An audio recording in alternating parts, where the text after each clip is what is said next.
Well, I'm not going to describe the state of my party again. I'm going to tell you about my own state, and the fact that I'm a Senate juror is the responsibility that I have.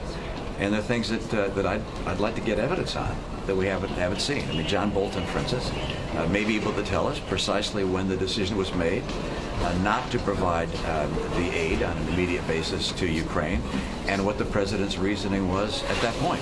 He may be able to tell us that.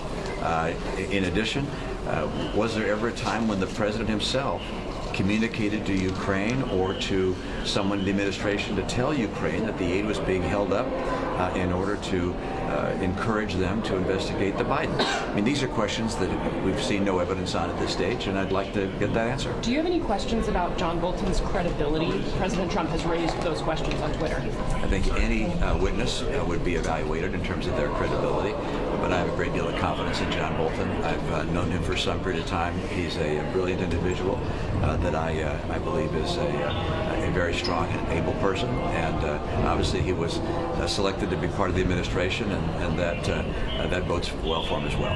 And any concern that this decision may backfire? Clear back, please. Can you come with us? I've not seen the book.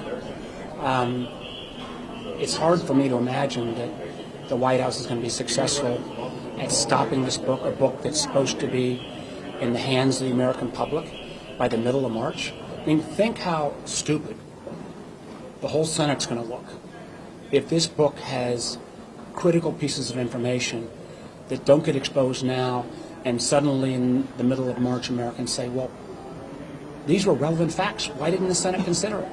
So my hope is that my Republican colleagues will find a way, through Mr. Bolton's testimony, is in a deposition, find some way. This notion that they don't want to simply extend the process if there's relevant information out there doesn't seem to hold a lot of water. And well, I think, again, you don't have to be a legal commentator to draw the conclusion that if the president doesn't want this book out there, then there may be facts in this book that don't go along with the president's case.